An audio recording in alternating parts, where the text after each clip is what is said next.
કાળી સૌદેશ પછી દિવાળી, પેલા કાળી સૌદેશ.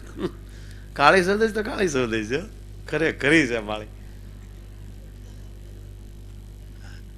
એક જગ્યાએ અમે પ્રોગ્રામમાં આવતા હતા ને, તેમ કાળી ચૌદશ નો પ્રોગ્રામ, અને અમે નીકળ્યા એટલે એક જગ્યાએ ઉભા રહ્યા. અમે ગાડી લઈને ઉભા રહ્યા, એક ભાઈ આવ્યા કાંઈ મને કે માયાભાઈ, મેં કીધું હા. મને કે નીકળાયો, મેં કાં, મને કે તમે જે જગ્યાએ ઉભા ને ભૂત થાય. મેં ભાઈ અમે જ ભૂત છે, પંચભૂતનું ખોળ્યું, આનંદ બીજું મોટું ભૂત હોય ક્યું? ભૂત જેવું કઈ છે નહીં. આ તો પછી બધા ક્યાંય ભૂત ભૂત ભૂત અને સારી પત્ની આવી વાતું થાય છે, જોયું નથી કોઈ. સાંભળો છો ને બધા? હું વિચારમાં પડી ગયા, હું બહુ મોટી વાત કહી દીધી, પણ તમે કઈ સમજ્યા નહીં. એટલે ભાઈ મેં કીધું તમે તારા નીકળી જાવ, તમે નીકળો. તો એ તો વહી ગયો. તા એક ભાઈ ત્યાં નીકળ્યા વડીલ. એટલે મેં કીધું ભાઈ તમારું ગામ છે? મને કે હા. મેં કીધું ભૂત થાય? મને કોને કીધું? મેં કીધું આગળ ભાઈ કહેતા કાંઈ ભૂત થાય. બોલો કે મને નથી ખબર. તમારું ગામ છે ને તમને ખબર નથી? એ કે મને ક્યારે ખબર, હું મરી ગયા 300 વર્ષ ગયા. શીતલે તો દરવાજો ન ખોલ્યો, કાસમાં નીકળી ગયો. મને કે નીકળાય ભાઈ, ભૂત ટાઈમે છે, આપણે વહેલા આવ્યા. એક જણો સાયકલ હાકી હાકીને થાકી ગયો, રાખી રાત સાયકલ હાકી. સવારમાં પ્રોગ્રામ કરીને જતા હતા, મારી હામાં મળે. મને કે અરે સરકારે બમ્પ બહુ બનાવ્યા રોડ ઉપર. કેમ? મને કે એકલા બમ્પ એટલે આખી રાત એ રોડે એકલા બમ્પ. પછી ખબર પડી આખી રાત કબ્રસ્તાનમાં ક્યાં કર્યો સાયકલ, અંધારામાં અંધારામાં બમ્પ ચાલી હોય. તું તે કેળો નોખો લીધો. એક જણો કબર ઉપર ઘોડો પલાંગીને બીડી પીતો. સાયકલ નીકળે તેને પૂછ્યું કે હેઠો ઉતારી ખબર છે? ઓલો કે મને ખબર છે. તક પણ એની માથે બીડી ન પીવે. ઓલો કે અંદર ગરમી થાય તારી માં. પછી ઓલે સાયકલ કેટલી આખી શીખ્યો, સાયકલ ની શેન તોડી નાખે, ક્યાં પેડલ માર્યા. હવે એક ઝીણો જોક્સ કહું. સ્વામીજી આ બાજુ છે, બહુ ઝીણો જોક છે, સમજાય તો પકડાય તો પકડજો, ટ્યુબલાઇટ થાય તો થાય. લાંબી વાઇટ વાળો ફટાકડો છે, બહુ ઝીણો છે. એક ભાઈના પત્ની પિયર ગયા. પિયર જાય ત્યારે જ ખબર પડે પત્ની શું કહેવાય. દાંત પડે પછી ચોકઠો આવે ત્યારે સાચા દાંતની ખબર પડે. આંખનો મોતિયો આવે ત્યારે સાચી આંખની ખબર પડે. એમ હાચે રાંધવું પડે ત્યારે ખબર પડે. 15 દી થયા, ઓલો નો તેડવાઈ ગયો, નો ફોન કર્યો, નરસિંહ મહેતા થઈ ગયો. એકચ્યુઅલી કે આવું જીવન જ હોવું જોઈએ. તો અમે ક્યાં તારે હાટું ઘોડા હણગ્યા હતા, તું તારે આ છે ઘોડી લઈ આવ્યો તો પાડે.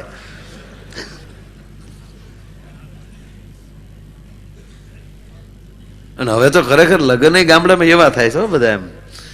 એમ તમને કોઈ રાજા મહારાજા પાસે બગ્યું નચ્યું, એવા બગ્યુંમાં તો તળિયા મારવા વાળા નીકળે. ભાડે મળે 150-200 રૂપિયામાં. 500 રૂપિયા આપો એટલે 4 પ્રકારના કોટ લઈને આવે, ફેરે ફેરે કોટ બદલાવે. અને પાછા મોટી મજા આવી, જોઈને સુખ પણ થાય. હા સમય કેવો છો એ તો જુઓ. આ વડીલો પૂછો, આવું નહોતું પેલા. વડીલો સંબંધ કરતા ફાઇનલ. એ તો ઘરે આવીને ઘૂંઘટ ખોલ્યા ત્યારે ખબર પડી આ આપણા ભાઈ ગુલો રાણી બાદશાહ જે હોય.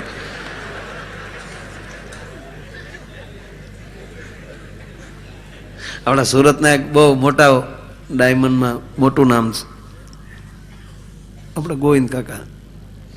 એના ફાર્મ એમ બેઠેલા ને, એમાં મને એના એક બીજા મિત્ર હતા, એ લાઠીનાથ, ને એનું નામ નહીં આપું, એને ઓળખો છો બધા. એ અહીંયા બેઠેલા ને મને ભાડે, મને કે માયાભાઈ હવે હેદ કરી. હું હેદ કરી?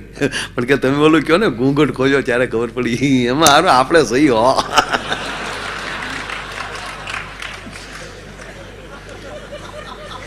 પછી એને જે વાત કરી એ તમને વાત કરું. હાવ રણછોડ, હાવ સત્ય વાત.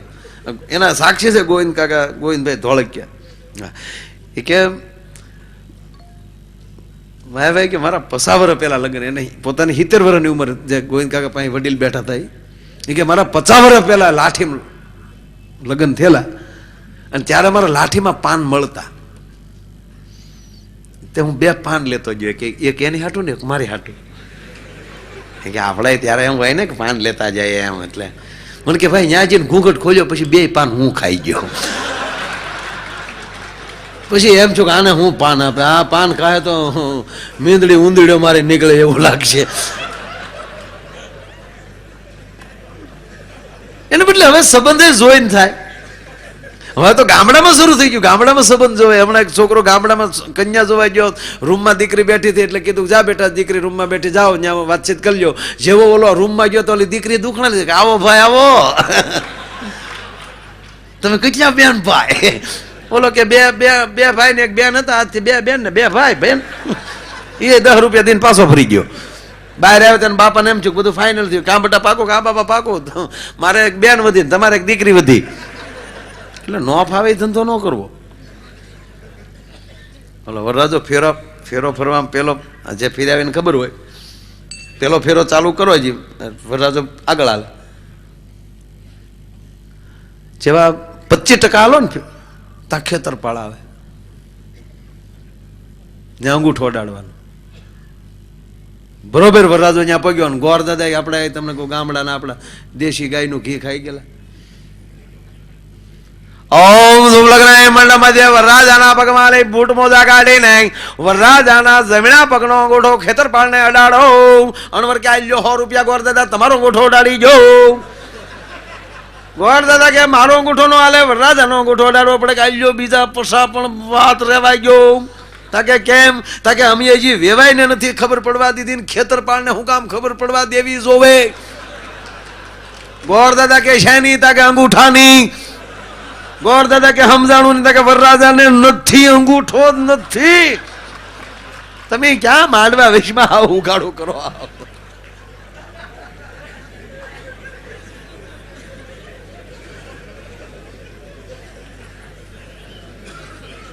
બહુ આમ મજા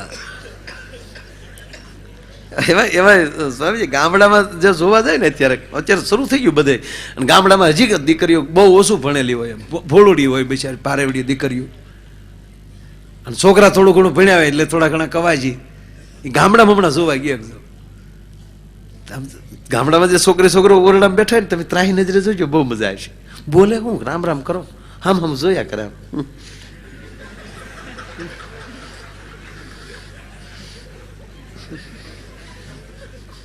હા મેં એમ જ હોય.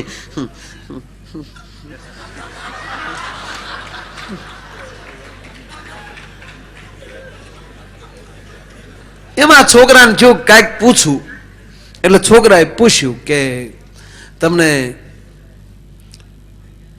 તમારી ઉંમર કેટલી?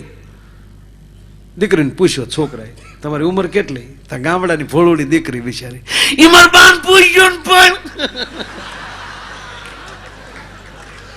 ઓલો ગોથું ખાઈ ગયું. બાને પૂછવા જવાનું આવી વાત. છોકરો કે સારો, કરવું શું? છોકરો મૂંઝાણો કે આને સાચી ઉંમર ગોતવી કેમ? પણ હવે કેટલું ભણ્યા એ પૂછું તો જેટલું ભણ્યા એમાં 5 વર્ષ નાખી દો એટલે એની ઉંમરની આજુબાજુ અંદાજ આવી જાય.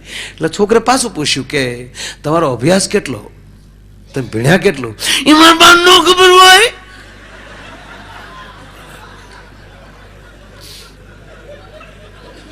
હાવ તળપદી. છોકરાને જો છેલ્લી વાર પૂછી લઉં ને આવી જાય કાગડા કઢી પીવા.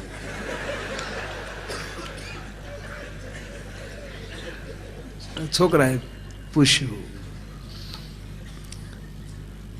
કે તમને સાડી ગમે કે ડ્રેસ ગમે? પણ એમાં બાન પૂછ્યો ને આ તો ઓલો ઊભો થઈ ગયો. ઊભો થઈને કીધું કે ભાણી જય શ્રી કૃષ્ણ. તમારે પાણી થોડું કેવાય તા કે તારી બાન પૂછજે. હવે બધું કાંઈ કે બાને પૂછજો, બાને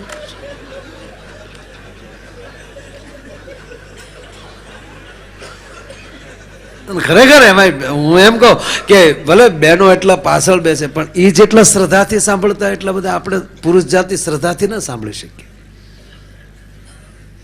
ભગવાન કૃષ્ણએ ગીતામાં 7 લક્ષણ સ્ત્રી માટે બતાવ્યા છે કે સ્ત્રી જેટલો વિવેક પુરુષમાં ન હોય, સ્ત્રી જેટલી ભાવના પુરુષમાં ન હોય, સ્ત્રી જેટલી શ્રદ્ધા પુરુષમાં ન હોય, સ્ત્રી એટલી દયા પુરુષમાં ન હોય, સ્ત્રી જેટલી શક્તિ પુરુષમાં ન હોય.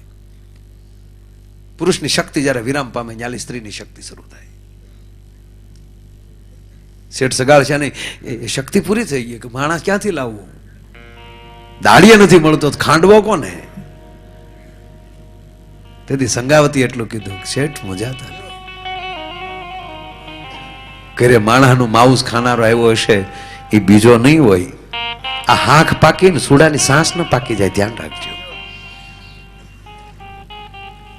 કે પણ દેવી ક્યાં જાઓ કે જેને મેં 9.5 મહિના મારા કોઠામાં રાખ્યો ને જેને મેં મારા ધાવણ ધવરાવીને મોટો કર્યો એ કેદી કાયમ આવશે.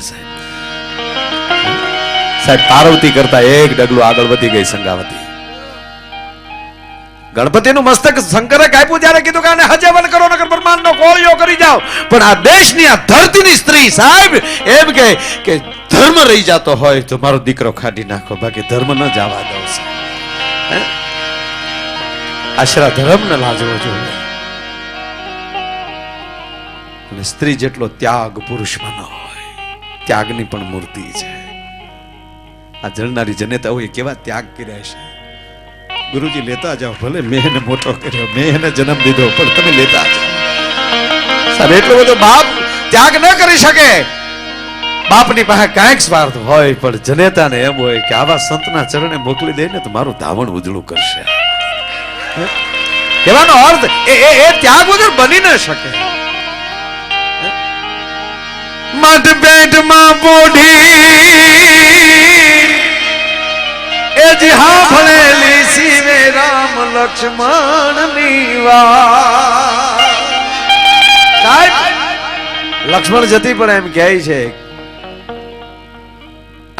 દરેક ના અલગ અલગ ગ્રંથો છે, આમ ગણવા જેવું છે કે સંન્યાસ પહેર્યા પછી